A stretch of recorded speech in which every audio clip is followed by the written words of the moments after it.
é salvo. A segunda decisão que a gente faz é quanto à nossa profissão, porque Deus nos trouxe a essa terra com propósito, para exercer uma profissão, sabia? Tem que trabalhar. Então, seu trabalho hoje é estudar, estude, dê o seu melhor. Seus pais estão trabalhando para você estudar. Seu trabalho hoje é estudar, estude, dê o seu melhor, que você vai ser uma grande advogada. A igreja concorda aqui? Você vai fazer a diferença, né? Você não vai ser levado aí por essas ideologias, não. Você vai fazer a diferença. Então, a segunda é a nossa profissão. Comece a orar pela profissão dos seus filhos, porque seus filhos vão atuar nos 7 montes dessa nação. Deus vai levantar aqui homens e meninas na área da política, na área da educação, na área da saúde, na área da ciência, na área da economia, sabe? Nós vamos reinar nessa terra e é a partir de agora, assumindo os 7 montes. Então, a segunda decisão é quanto à nossa profissão. E a terceira decisão, muito importante, é com quem a gente vai casar. Em relação à nossa vida sentimental. Com quem a gente for casar, vai definir também o nosso destino, vai interferir. Coloque lá no seu papel e sempre peça a seus pais para orarem. Sabe? Por essas 3 coisas. Quanto ao seu destino, quanto à sua profissão, né? E quanto ao seu casamento futuro. Que você quer casar, não quer? Graças a Deus que tem menina hoje que não quer casar e nem menino. Mas se é cristão, não pode ficar também tendo relação sexual antes do casamento, não, que é pecado. Tá? Só depois que então se mantenha pura diante de Deus, que Deus vai preparar um homem de Deus para você. Você vai casar, vai formar uma família e vai ter filhos em nome de Jesus. A gente tem que falar isso para os adolescentes, para os jovens, porque enquanto Jesus não voltar, a igreja de Cristo tem que ter continuidade, né? E com quem? Com essa garotada que vai estudar, vai trabalhar, vai se casar, vai ter filhos, sabe? E nós vamos reinar nessa terra. Tome posse dessas promessas e Deus te abençoe com toda a sorte de bênçãos no mundo espiritual, no mundo emocional, no mundo físico e no mundo material. Em nome de Jesus, amém? Deixa eu te dar um abraço aqui. Parabéns, você escolheu estar no melhor lugar. Pode ter certeza, né?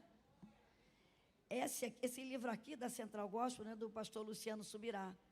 O conhecimento revelado, eu queria dar para alguém que ficar de pé primeiro e falar o texto que o pastor dá.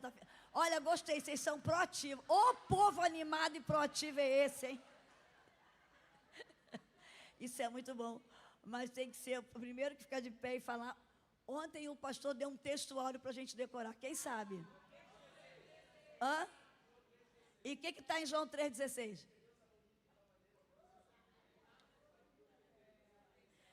Gostei, vem aqui, meu amigo.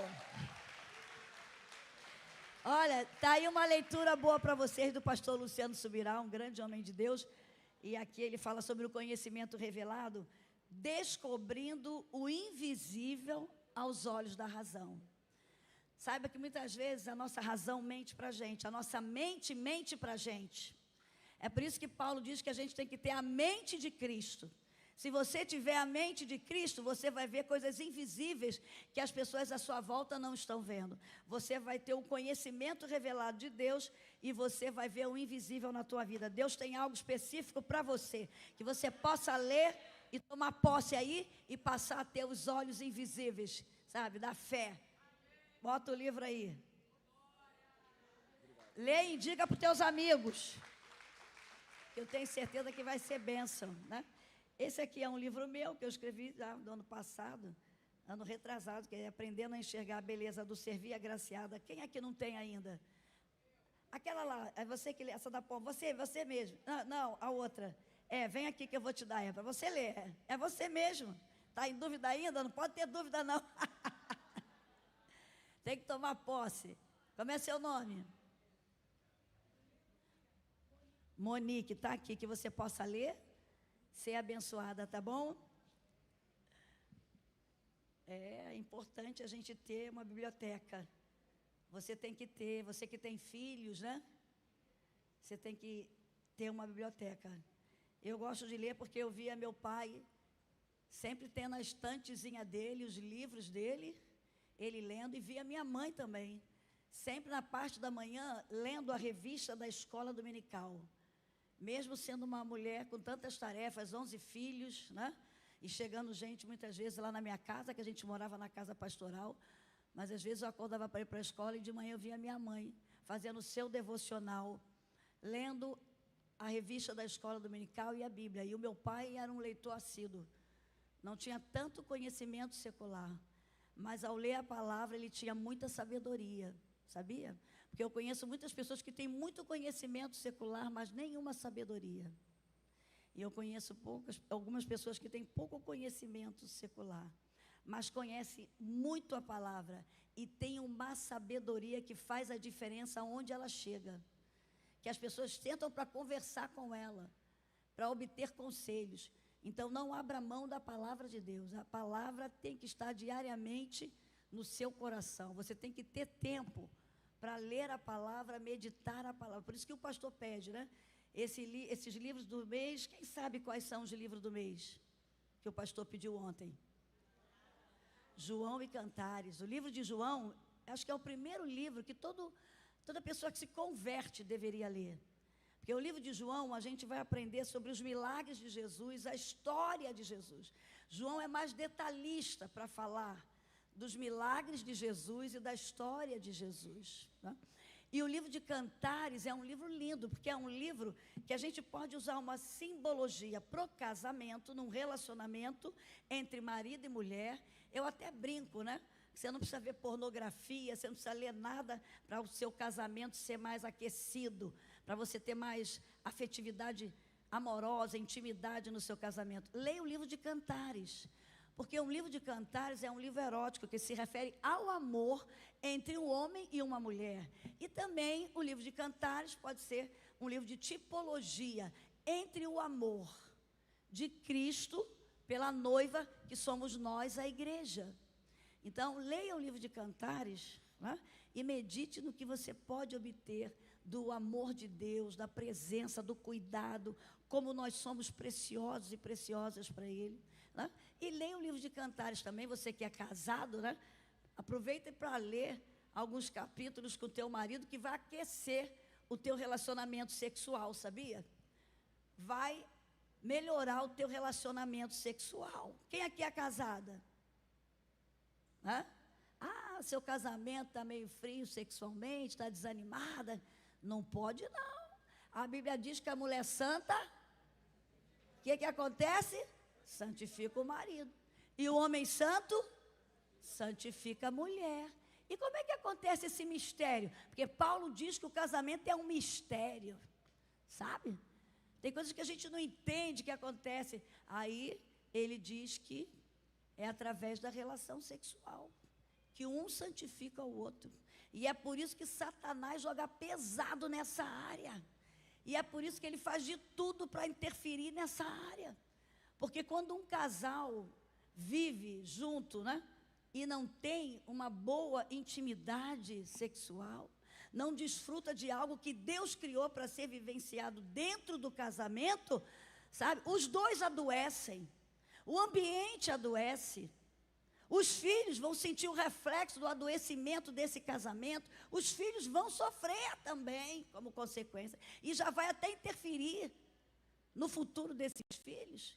Então, como é importante você que está aqui, que é casada, que é casado, como é importante vocês entenderem esse segredo, porque quando há unidade, as suas orações são ouvidas, os milagres acontecem mais rápidos, coisas começam a mudar rapidamente na casa de vocês. Vocês sabiam disso?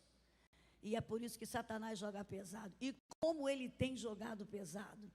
Para destruir a paz no lar, para destruir a afetividade no lar. Tem pessoas doentes, casais doentes, e eu vou atender, e aí eu vou lá nessa área da sensibilidade, da afetividade. Estão tendo problemas de afetividade, aí ficam mal-humorados, ficam grossos um com o outro, fica gritando um com o outro, fica desrespeitando, defraudando um ao outro, estão pecando e sem perceber. Satanás está tendo legalidade para atuar nessa casa. Aí afeta o emocional dos filhos, porque nós, como famílias, nós somos seres de relacionamento, nós somos seres de energia, e os filhos absorvem as nossas energias, quando a gente está discutindo, quando a gente está brigando, num ambiente onde tem gritaria, onde tem briga, onde não tem paz, nossos filhos adoecem. Aí hoje, criança indo para psiquiatra. Me perdoe que eu nem ia falar nada disso. Estou com outra coisa aqui para falar. Mas o Espírito Santo está mandando eu falar. Crianças de 3 anos, 4, indo para psiquiatra, porque vai ver o ambiente. É um ambiente que não tem paz, não tem harmonia, não tem equilíbrio. E nós, seres humanos, nós temos fome de paz. Nós viemos de um ambiente de equilíbrio, do Éden. Era um ambiente de paz, era um ambiente de amor, era um ambiente de alegria, era um ambiente de contentamento. Sabe? Porque Deus, Ele é um Deus de excelência, Deus é um Deus de ordem, Deus é um Deus de organização. Então, ao colocar aquele casal ali, Ele preparou o universo, sabe? O Éden era o lar, foi o primeiro lar daquele casal. Deus fez tudo lindo. Deus preparou um paraíso para o casal. A sua casa tem que ser um pequeno paraíso, em nome de Jesus, e vai ser. Se ela não é, ela vai passar a ser. Porque eu vivi dentro de um paraíso. Meu pai e minha mãe, 11 irmãos. Tinha problema, porque vai ter adversidade. Mas a paz reinava. Tinha momentos de discussão? Tinha. Tinha momentos, muitas vezes, 11 filhos, né? Mas tinha autoridade naquele ambiente. Quando meu pai levantava, acabou a briga, vamos agora orar. Peça perdão um ao outro, vamos acabar com isso aqui, sabe? A paz reinava. Não deixe Satanás fazer ninho dentro da tua casa. Seus filhos estão agitados, brigando, você é autoridade dentro da tua casa. Você tem autoridade para fazer a paz reinar dentro da tua casa. Faça pedir desde pequenininho perdão um ao outro. Ensine, discipline, sabe? Que eles vão aprender. Na minha casa eram 6 homens, 5 mulheres. Tinha as discussões de vez em quando, tinha os tapinhas um no outro. Mas aí meu pai chegava e minha mãe chegava e disciplinava. A paz vai reinar, não vai fazer bagunça aqui não, né? Então a gente tem fome de paz. E só quem pode dar a verdadeira paz é Jesus Cristo. Por isso que ele diz em João 14, 27, deixo-vos a paz, a minha paz vos dou, não vou lá dou como o mundo a dá. Não se turbe nem se atemorize. Não deixe o desespero tomar conta de você. Quando o inimigo lançar dado, começar a querer criar problema da tua casa. Satanás, aqui não. Eu tenho paz e a paz vai reinar na minha casa. Eu não vou me desequilibrar, eu não vou gritar, eu não vou falar palavrão, eu não vou dar brecha para Satanás, não. Senhor, me dá paz, me dá equilíbrio. Fala mesmo, abre a tua boca e fala. Porque o que Satanás quis fazer foi lançar desarmonia. O ambiente do Éden era de paz. E ele tentou e conseguiu, porque aquele casal desobedeceu. Então, quando a gente desobedece princípios da palavra de Deus, a gente perde a paz. Se você quer que a paz reine na sua vida, porque tem que começar primeiro na gente, para depois a gente transferir para as pessoas que estão à nossa volta e para o nosso lar. Você tem que ter o seu coração cheio de paz. Não deixe o medo, a insegurança. Não deixe que talvez você esteja atravessando uma enfermidade. Talvez você está atravessando uma crise financeira. Talvez você está atravessando até uma crise no seu casamento. Mas não perca a sua paz. Tenha convicção que você é um homem, uma mulher de paz. E onde você chega com o sapato da paz, Satanás tem que sair. Você é promotor de paz nessa terra. Paulo fala que a gente tem que calçar os nossos pés com os sapatos da... Bate teu pé e fala, meus pés estão calçados com os sapatos da paz. Onde eu pisar, que faltar paz, que tiver contenda e confusão, eu vou chegar com os meus sapatos da paz. Senhor, me ajude a manter os meus pés com esses sapatos da paz.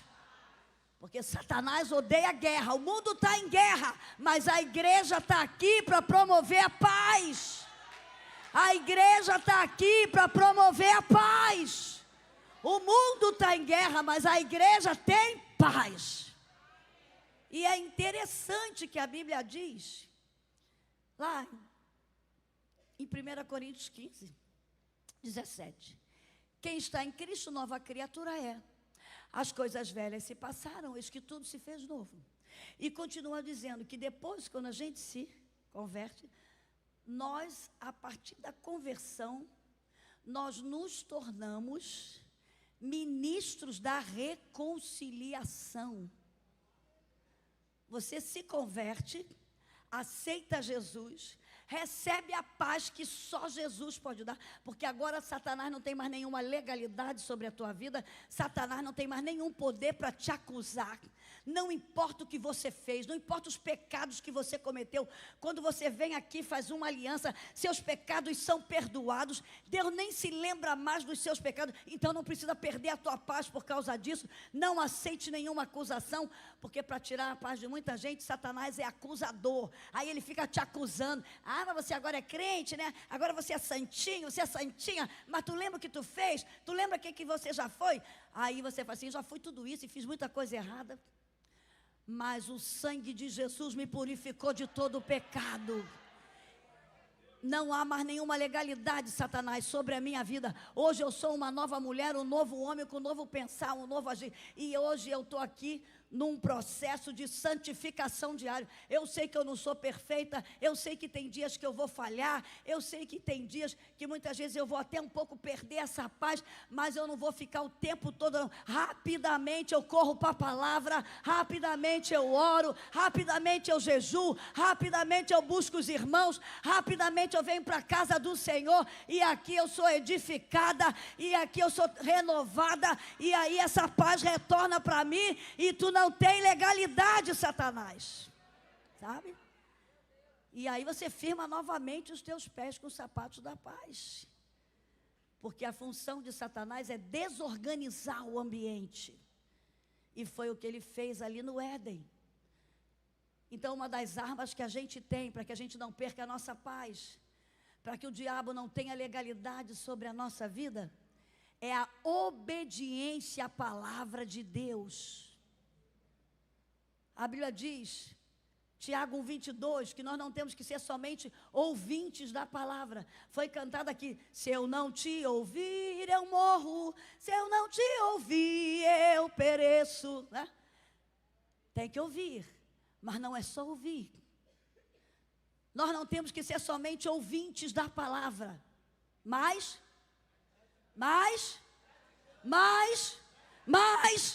praticantes da palavra. O conhecimento não é internalizado na minha vida só em eu ouvir. O conhecimento é internalizado na minha vida quando eu pratico. Eu praticando a palavra, o conhecimento está sendo internalizado. Aí meus hábitos mudam, minha maneira de pensar muda, minhas palavras mudam. Eu passo a ter sabedoria que vem do alto. Então, ouça essa palavra, mas pratique essa palavra. Aquele casal estava no ambiente ouvindo Deus, tendo uma conexão com Deus. Mas houve um dia que eles ouviram uma outra voz. E aí foram levados por uma outra comunicação. A comunicação de Satanás. E aí entrou a desobediência. O pecado entrou por causa da desobediência. Então, nós, se queremos ter a bênção de Deus, se queremos entrar no céu com a nossa família, nós vamos ter que obedecer a palavra de Deus. E obedecer a palavra requer esforço, requer sacrifício, sabe? Requer fé. Requer constância, porque a gente muitas vezes quer as bênçãos de Deus, mas em desobediência, e aí Deus não atua. Então que nós formos nos esforçar, porque eu creio que nessa manhã você não veio aqui à toa não, Nessa manhã, Deus vai mudar cenários da tua casa. Nessa manhã, Deus vai mudar desígnios na tua vida. Porque você se esforçou. Você veio aqui, você está ouvindo, você está se esforçando. E isso é muito bom, porque Deus olha a intenção do teu coração. Muitas vezes eu erro e falho, até pensando que estou fazendo certo. Mas Deus está olhando a intenção. Isso é que é lindo, gente. Às vezes a gente está julgando as pessoas, não é verdade? Porque a gente está vendo o externo.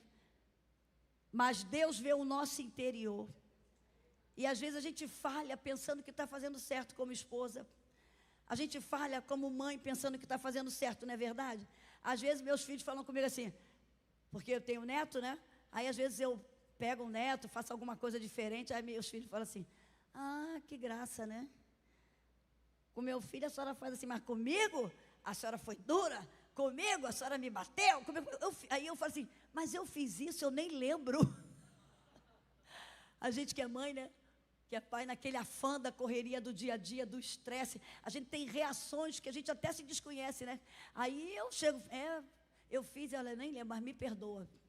Aí eu quebro ele, né? Me perdoa, então eu falei mesmo. Então, já como eu não fiz por você, eu vou fazer pelos meus netos. E vó é assim, gente, né? Por isso que diz que vó é coração mole, né? Porque quando a gente é vó, é que muitas vezes a gente aprende assim, poxa, eu poderia ter sido uma mãe melhor. Eu poderia ter feito coisas melhores. Mas isso mostra a nossa vulnerabilidade. Nós não somos perfeitos. Nós somos falha. Agora você tem um pai que nunca vai falhar com você. Nosso Deus é nosso pai, Ele é perfeito, sabe? Ele tem o melhor. O segredo é nós obedecermos a Ele. Vamos obedecer os princípios da palavra de Deus. Porque a nossa maior arma de guerra, vamos guardar isso, igreja. A oração é importante, sim, a palavra é importante, mas a nossa maior arma de guerra é a obediência a Deus. Nossa maior arma de guerra é a obediência a Deus, porque foi nessa área que Satanás atuou ali no Éden. Foi na área da obediência. Isaías 1,19 diz assim, se vocês me ouvirem, olha o importante de ouvir, e se vocês me obedecerem, duas atitudes, se vocês me ouvirem, e se vocês me obedecerem, vocês vão desfrutar do melhor dessa terra. Quem quer desfrutar do melhor dessa terra? Eu quero, porque Deus criou a gente para desfrutar. Ele criou aquele casal no Éden, vocês vão poder desfrutar de tudo isso. Somente da árvore do conhecimento do bem e do mal, que vocês não vão desfrutar. Mas do resto pode de tudo. Mas aí, nós não somos diferentes daquele casal. Bendita curiosidade. Bendita curiosidade, foi lá, foi conversar com a serpente, e aí ouviu uma outra voz, uma outra influência, e interferiu na nossa obediência. Então cuidado, ouça a voz de Deus, e obedeça, porque a voz do mundo não vai te influenciar. Satanás não vai te influenciar, porque você vai ter o discernimento espiritual, você vai ter o espírito de revelação, você vai ter a sabedoria que vem do alto, para não se levar pela distração. Você vai dizer, para trás de mim, Satanás, eu não vou fazer isso, eu não vou me contaminar com isso, porque eu tenho um Deus que cuida de cada detalhe da minha vida. Então, a obediência é a nossa maior arma de guerra. Se vocês me ouvirem e se vocês me obedecerem, vocês vão desfrutar do melhor dessa terra. E guarda esse texto também de Hebreus 5,9, diz que Jesus veio a ser a causa de uma eterna salvação. Para quem? Para aqueles que lhe obedecem. Marca isso na tua Bíblia. Só vai ser salvo naquele dia, entrar no gozo da eternidade, quem obedece os princípios da palavra de Deus. quem tem Jesus como Senhor da sua vida. Apocalipse 22:10 diz: ser fiel até 50 anos, até 60, ser fiel até quanto? Ser fiel até? Ser fiel até? Ser fiel até? Ser fiel até a morte, e dar-te-ei a coroa da vida. Todos nós temos outra fome, temos fome de paz e temos fome de viver. Alguém aqui quer morrer? Alguém aqui quer morrer? Todo mundo quer desfrutar a eternidade com Cristo, mas ninguém quer morrer, né? Porque nós não fomos feitos para morrer. Nós não fomos feitos para morrer. Nós temos o desejo da eternidade, por isso que nós não morremos, nós passamos dessa vida para uma vida melhor, irmão. É por isso que quando a gente perde um ente querido, a gente não se desespera, porque a gente sabe que ali só está o corpo, ele tem uma alma, você tem uma alma e um espírito que é eterno. Nós não morremos, nós revivemos para uma vida melhor. Mas a verdade é essa, nós não fomos feitos para morrer. A morte entrou por causa da desobediência. Sabe?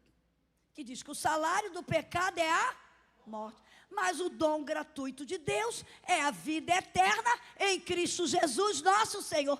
Quem tem vida eterna aqui nessa manhã? Nós temos, porque você confessou Jesus. Então não se preocupe mais não importa o que aconteça, você tem a eternidade dentro de você, sabe? Então nós não fomos feitos para morrer, é outra fome que a gente tem, ninguém quer morrer. E é por isso que Jesus veio, em João 10:10. Eu vim para que tenham, e vida de qualquer maneira, vida atribulada, o tempo todo atribulada. Não. Eu vim para que tenham vida e vida abundante, vida plena, vida saudável. Não vida perfeita, mas vida saudável, vida plena, em alegria no Espírito Santo, em alegria com os irmãos, em alegria com a tua família, independente do que esteja acontecendo.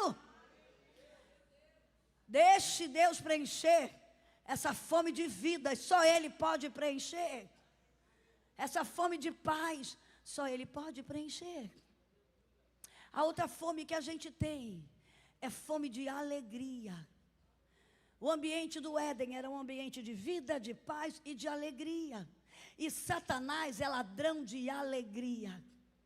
Ele vai fazer de tudo durante um dia. Ele vai tentar usar pessoas, circunstâncias, situações para tirar a tua alegria, porque ele sabe, se eliminar tua alegria, se ele roubar a tua alegria, ele vai minar tuas forças físicas. Ele vai interferir no teu emocional. Ele vai interferir na tua vida espiritual. Então, muitas vezes, ele vai usar a boca de alguém para falar algo para você, para tirar a tua alegria. Vai usar alguém para te defamar, para te ofender. Sabe, ele vai usar, às vezes até a boca do marido, usa assim. Porque muitas vezes a gente empresta a boca para o diabo. Pedro emprestou. E sem perceber, a gente fala coisa que não era para falar, né? A gente ofende alguém no momento de adversidade, no momento difícil. Satanás faz de tudo para roubar a nossa alegria. Porque a Bíblia diz que o coração alegre, o que acontece? Provérbios 15:13. O coração alegre deixa o rosto bonito. Você sabe quando uma pessoa está chateada, olha para o rosto dela. Muda as feições. Está zangada. Você pensa que aconteceu alguma coisa. Seu marido chega em casa com a cara séria, você fica, ih, Jesus, o que aconteceu? Você tem que dar um beijinho nele, abraçar ele, meu amigo, o que está acontecendo? Muda esse rosto, né? E meu marido é brabo, hein? Quando ele chega, eu já sei logo, você nem, né? Nesses dias que a gente está vivendo, né?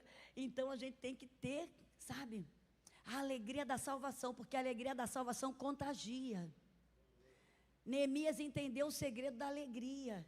Neemias não deixou aquele povo ficar desanimado, construindo o muro, né? Chegaram lá os fofoqueiros, chegaram lá aqueles que queriam interferir na construção do templo. Olha, tem uma coisa que tira a nossa alegria, é fofoca, né? Eu odeio fofoca, irmão. Não aceito crente que vai ver rede de fofoca. Porque você sabia que quando você está fazendo fofoca, você está adoecendo o teu emocional? Isso é ciência, tá? Entra no Google e fala assim, quais as consequências da fofoca na nossa vida? Você vai ver lá.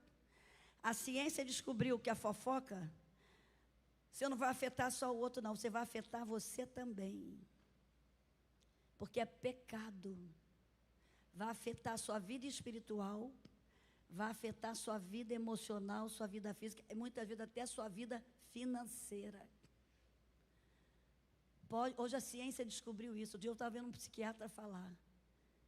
E ele estava falando, eu falei, gente, como é que Deus é lindo. A Bíblia fala que quem promove contenda está chamando maldição para a sua vida. Neemias não foi levado pelas fofocas. Neemias não foi levado por Sambalate, por aqueles que queriam interferir na construção, na reconstrução do muro. E quando ele terminou a reconstrução do muro, lá em Neemias 8:10, há uma declaração linda. Quando ele diz, a alegria do Senhor é a nossa, a alegria do Senhor é a nossa. Então Satanás quer tirar tua força física, tua força espiritual, tua força mental, tua força emocional. É a força que nos motiva a levantar, a agir, a sair. E aí ele vai levantar contendas contra você.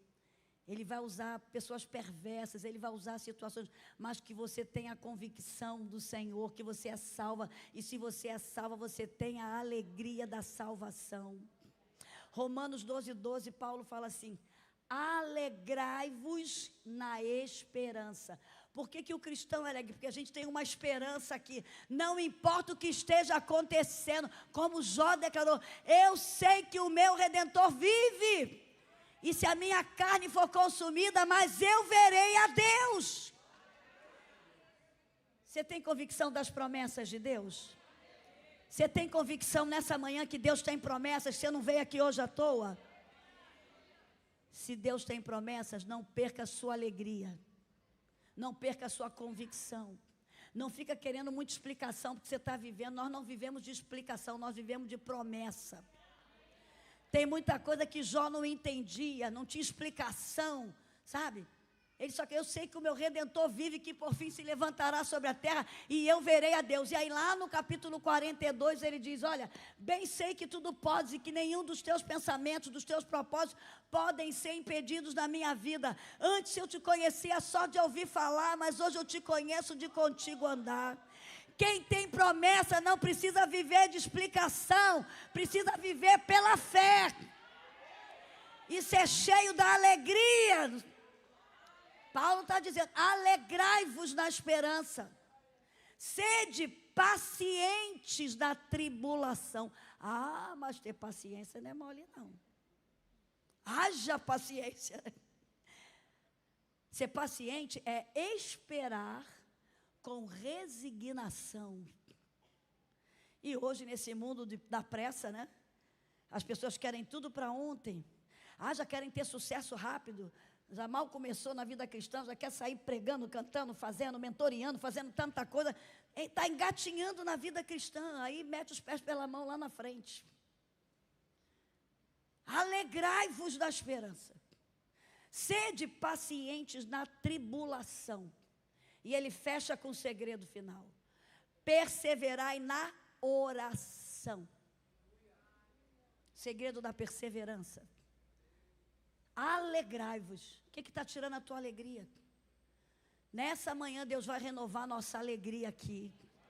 Você vai sair daqui com saúde mental, com saúde física, com saúde espiritual. Porque a alegria te renova, a alegria é você levantar da cama. Hoje a vitória vem. Hoje eu creio que o meu milagre vai chegar. Sabe? E Satanás vai fazer de tudo para te ver carrancuda, para te ver bicuda, para te ver... Não, Satanás, eu tenho a alegria da salvação. Tu não vai roubar a minha alegria, não. Meu ambiente da minha casa é de alegria. Tu já acorda cantando, tu coloca o louvor, e tu coloca uma palavra, e daqui a pouco você vai ver. Vai começar a acontecer os milagres lá. Vai começar a acontecer os milagres. O cristão tem a maior alegria, não importa o que aconteça. Eu já tenho convicção do meu destino. Eu já tenho convicção que eu vou reinar com Cristo nessa terra. Era a convicção de Paulo. Alegrai-vos na esperança. A esperança, a convicção de que Deus está no controle da tua vida. Não perca a alegria que vai interferir na tua esperança, vai interferir na tua fé, vai interferir no teu humor, vai interferir no seu ambiente. Nós somos seres, sabe, de relacionamentos, de energia, de troca de energia.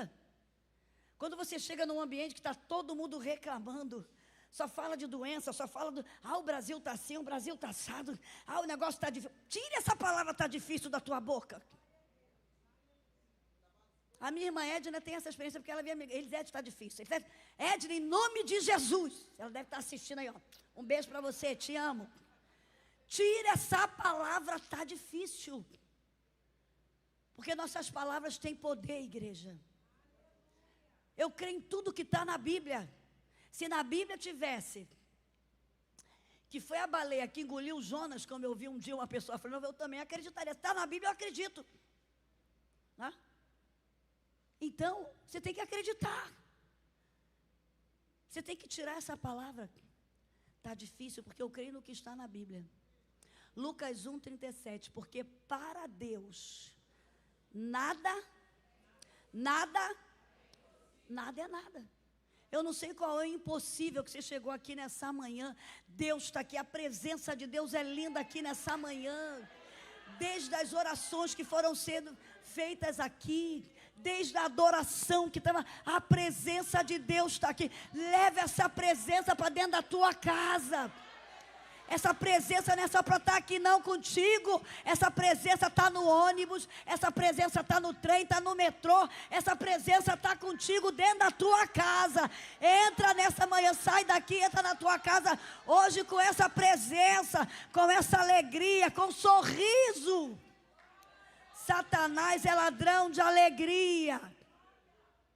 Ele quer tirar a alegria do seu ser. Ele quer tirar o sorriso dos seus lábios. Não. Você fica até mais bonito, mais bonita quando começa a sorrir. Olha, isso é ciência e está aqui. A pessoa carrancuda, ela vai se frisando. Os músculos retendo. E ela vai ficando, sabe, mais feia. A alegria aformoseia o rosto. Está lá, Provérbios 15:13. Não vai precisar botar botox, nada. Se você já acordar sorrindo, alegre. Você está mexendo os músculos. Senhor, obrigada. Você está exercitando, sabe? Deus é lindo. Então a gente tem fome de paz. Deixa Jesus ser o príncipe da paz na tua vida. A gente tem fome de viver. Jesus é a razão da nossa vida, da nossa existência. Deus nos amou e mandou Jesus, porque nosso salário era o pecado, era a morte, mas Jesus veio nos dar vida, a vida plena, a vida saudável, sabe? E a gente tem fome de viver paz, vida. Qual foi o outro tipo de fome? Alegria. O outro tipo de fome que a gente tem é a fome de amor. Nós precisamos de amor, de nos sentirmos amados, aceitos, valorizados. Mas nem sempre você vai poder ter um pai que te ame o suficiente como você gostaria, uma mãe. Até um cônjuge não vai poder te amar o suficiente como você gostaria, porque nós somos falhos, nós somos imperfeitos, cada um tem sua história. Mas Deus te ama. E é o textuário desse mês. Então, se você está carente de amor, que a gente tem. Quando nós somos expulsos do Éden, nós ficamos carentes da presença em Jesus. E a presença de Deus preenchia a paz, preenchia de alegria, preenchia de vida, preenchia de amor. Mas quando a gente foi expulso, a presença se afastou. E ficou esses vazios na nossa alma. E às vezes a gente joga esses vazios no nosso cônjuge, querendo que ele seja sempre a pessoa que vai nos alegrar o tempo todo. Tem nada, tem dia que ele vai te deixar zangada. Fala sério. Né? Tem dia que vai te deixar triste. Tem dia que vai te decepcionar, sim, porque é ser humano, é falho, é imperfeito, você também. Né? Tem dia que você quer ser preenchido desse amor, e ele também tem as imperfeições, as falhas. Não vai preencher esse amor todo que você quer, sabe? mas Deus preenche. Ele diz em Jeremias 31:3: com amor eterno eu te amei, e com um amor leal eu tenho atraído você para perto de mim. Irmãos e irmãs, só Deus preenche essa carência de amor que a gente tem. Não é marido, não é filho. A gente joga às vezes na casa, a gente joga em sucesso, em fama, numa coisa que eu estou querendo. Não, isso é passageiro. Preenche um momento, depois acabou. Só Deus preenche 100% esse vazio de amor que a gente tem. Por isso que Deus mandou Jesus. Diz que Deus amou o mundo, a você e a mim, de tal maneira, não tem explicação. Independente do que você tenha feito, do que você faz, Deus te ama.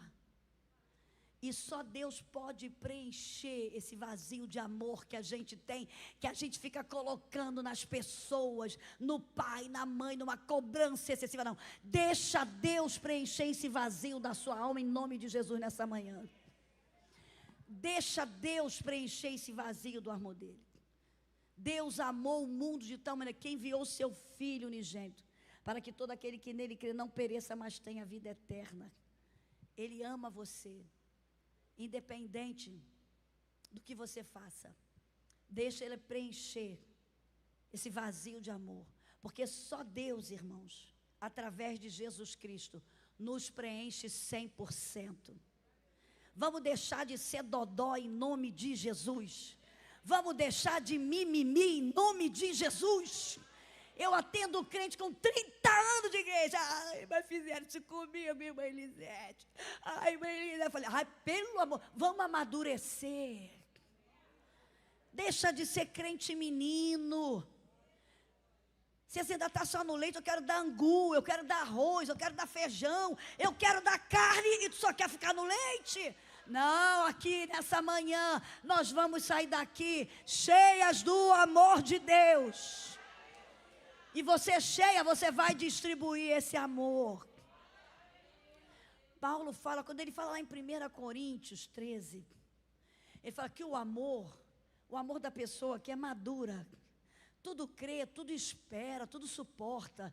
Ele não arde em ciúme, ele não se ensoberbece, sabe? Ele não pensa que é o tal, não. Aí ele fala, quando eu era menino, eu falava como menino.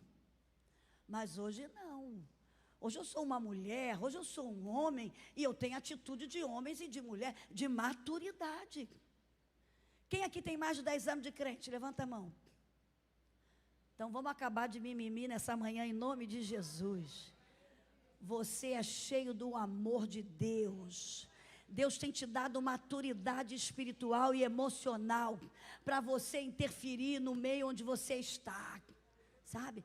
E a nossa vida é de treinamento, vai ter treinamento sim, vai ter adversidade, mas quando você sabe que Deus me ama, que Deus está cuidando de você, que Ele é teu provedor, Ele é o teu vagirê, o Senhor que provê, Ele é o Jeová Rafa, o Senhor que cura, Ele é aquele que está cuidando de você. Não importa o que falem, o que façam, você não vai viver de mimimi, você vai ser uma bênção para abençoar outros. E aí Satanás vai dizer, não está dando certo, ele vai começar a ver, não está dando certo, tu vai ver, vai mudar, porque Satanás sabe a nossa fragilidade, sabe, ele sabe. O ciclo repetitivo da tua vida, onde ele prende você. E cuidado, porque às vezes é na tua vida, tu ainda transfere isso para os filhos. Fica esse mesmo ciclo de inferioridade. Ai, a gente sofre, já viu? O pastor não vê a gente, ai ninguém vê, ai é uma coisa assim, tudo de errado é com a gente. Você está transferindo essas emoções para a tua geração. Não importa se você ouviu isso da tua mãe, com você vai mudar, a história vai mudar. Com você vai começar a mudança. Eu sou filho do rei, filha do rei. Eu estou aqui para conquistar essa terra. Eu estou aqui para fazer a diferença. Eu estou aqui para pisar os passos de Jesus e ser canal de bênção nessa terra. Porque a gente tem promessa. Quem tem promessa não vive de explicação, vive por fé. Só para finalizar, eu ia falar de Lucas 18, né? Da viúva persistente, e do juiz iníquo, que é sobre oração. Quando Jesus quis ensinar sobre oração, ele usou uma parábola. Jesus usava as parábolas para ensinar fatos do cotidiano, do dia a dia, sabe? Para o povo entender sobre o reino de Deus. Então, ele usava fatos do dia a dia para trazer o reino de Deus para eles entenderem. Então, nessa parábola de Lucas 18, Jesus está falando sobre o dever de orar. Orar sempre, orar sem cessar. E aí ele conta que havia uma mulher que tinha direito a uma herança. Você crê que como filho de Deus você tem direito a uma herança aqui? Ele estava ensinando isso. Vocês têm direito a uma herança. Jeremias 29, 11, assim, eu, Senhor, sei os caminhos que tenho preparado para vocês. Caminhos de paz. Caminhos de paz. Tem que ter paz no seu caminho. Porque a Bíblia diz assim, olha o segredo para você saber se você está no caminho de Deus. Seja a paz de Cristo o juiz do seu coração. Se você está andando num caminho que você não está tendo paz, sai desse caminho. Porque os caminhos de Deus são caminhos de paz. Os caminhos de Deus são caminhos de paz. Se você está andando com gente que não está te trazendo paz, sai desse ambiente. Se você está andando num lugar que não está te trazendo paz, está te deixando com a pulga atrás da orelha, sai dessas companhias. A Bíblia é o nosso manual. Seja a paz de Cristo o juiz do seu coração. Está tendo paz com essas amizades? Amém. Está tendo paz no teu casamento? Amém. Se não está tendo paz, comece a observar o que eu posso mudar. De quem que eu tenho que sair de perto? O que eu tenho que fazer? Orar mais, jejuar mais, mudar meu humor, mudar meu temperamento, se ele tem que ser controlado pelo Espírito Santo, né? Porque o temperamento tem que ser controlado pelo Espírito Santo. Então a paz, né? Eu, Senhor, sei os caminhos que tenho preparado para vocês, caminhos de paz e não de mal, para lhes dar, olha a esperança aí, uma esperança e um futuro.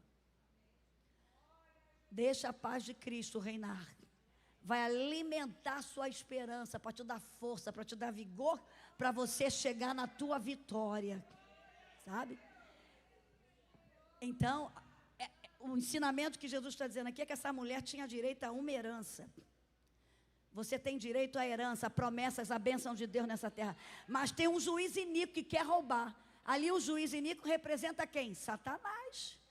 Satanás é o juiz iníquo, que quer roubar a tua herança, que não quer dar a tua herança. Mas além de ter o juiz iníquo, que é Satanás, tinha quem? Alguém que queria também roubar a herança. Tinha um inimigo, além do diabo, se prepare, você vai ter inimigos. Você pensa que as nossas conquistas são... Nós estamos enfrentando um inimigo aí, né? Amanhã a gente vai estar lá em Brasília. Fazer a nossa parte, vamos desistir? Não. É oração, é jejum e ação, que Jesus está ensinando nessa parábola. Essa mulher podia assim, eu tenho direito, eu não vou ficar na minha casa. O juiz vai bater lá o martelo sem eu precisar ir lá. É ruim, hein? Você está certa, graças a Deus, você venceu hoje.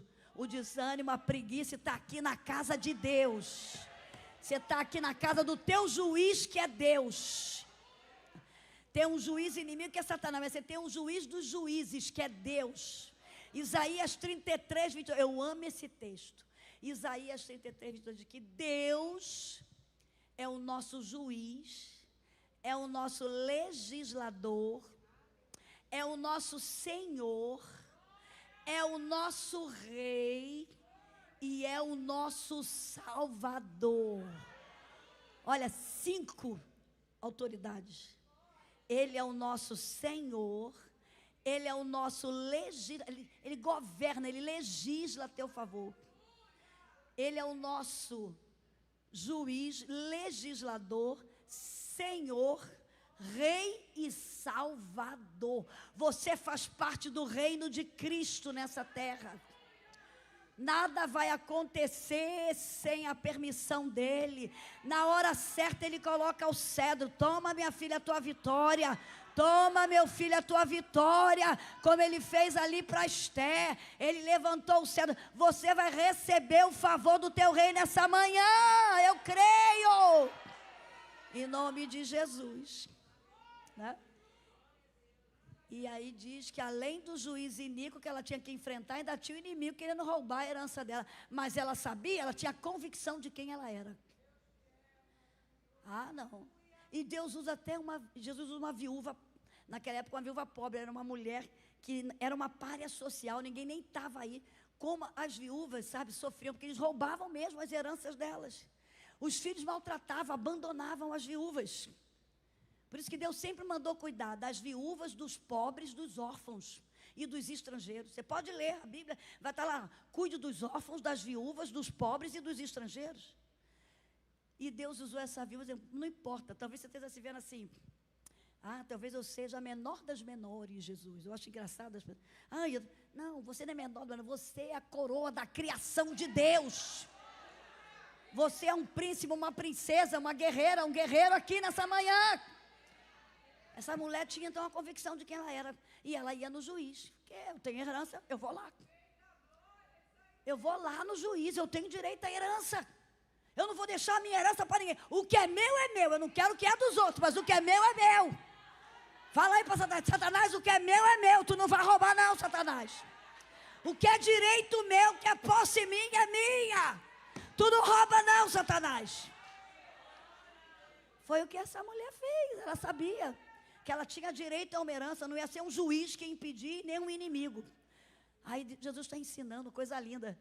Ela foi uma vez, foi 2 vezes. Ela não fala quantas vezes, né? Mas ela deve ter ido muitas vezes. Eu não sei a quantas segundas-feiras você tem vindo. Eu sei que hoje Deus tem algo específico para você. Que hoje você chegou aqui diferente, não chegou? Chegou. Hoje você chegou, não, eu vou lá no meu Deus, eu vou lá no meu juiz, no meu rei, no meu legislador. Ela foi. Até que um dia o juiz falou: estou cansado dessa mulher me perturbar. Ai, que mulher persistente. Gente, olha a persistência aí. Desanima não para no meio do caminho. Tem gente parando no meio do caminho. O meio é para voltar ou para chegar lá. A Bíblia diz: quem colocou a mão no arado não olha mais para trás não. Agora é daqui para frente, vamos embora. Você chegou até aqui, vamos embora que o Espírito Santo vai te ajudar a chegar no final. Nós não somos daqueles que param no meio do caminho nem desistem. Quem para no meio do caminho vira estátua de sal. Foi a mulher de Ló, parou no meio do caminho e olhou para trás. Mas essa mulher não, ela foi lá: eu quero a minha herança, eu tenho direito. Aí Jesus está ensinando, olha, a persistência dela. O juiz falou: eu já estou... Essa mulher encheu minha paciência, eu vou assinar. Assinou. E deu o que ela tinha direito. Mas Jesus fecha com o ensinamento. Será que quando o Filho do Homem voltar, ele vai encontrar fé na terra? Oração com fé. Oração com? Oração com? É um ingrediente. Oração com fé, mas tem um segundo ensinamento aqui. Oração com persistência. Vamos lá. Oração com? Oração com? Guarde isso. Fé e persistência. Vamos embora. Já está 10 anos orando para esse homem. Que homem? Mas eu creio que ele vai se converter. E nesses 10 anos, as pessoas todas que duvidaram, as pessoas todas que olharam, elas vão tudo se converter ao ver a tua determinação. Ao ver o teu modelo de fé. Eu tenho visto isso, gente. Eu tenho visto mulheres com testemunho lindo de fé e de perseverança, que todo mundo já estava falando: vai jogar a toalha. Vai desistir. Porque tem torcida do inimigo, sabia? Não vai conseguir não essa promoção. Não vai conseguir não. Os filhos não vão se realizar profissionalmente. Essa família toda é problemática. Não. Mas você é o diferente da tua família. Deus só precisa de um. Deus só precisa de um para começar a mudança na família. E você é o um da tua família. Você é o Josué da tua família. Você é o Daniel da tua família. Você é a Esté da tua família. Você é o Abraão da tua família. Você é a Sara da tua família. Você é a Raabe da tua família. Você é a Noemi da tua família. Você é a Hulda da tua família. Deus só quer um para começar. Que seja de fé e persistente. Não abra mão das promessas. Não abra mão. Vamos ficar de pé? Eu tenho certeza que eu estou saindo nessa manhã aqui com uma vitória que eu preciso. Para te dizer a verdade, eu cheguei aqui um pouquinho.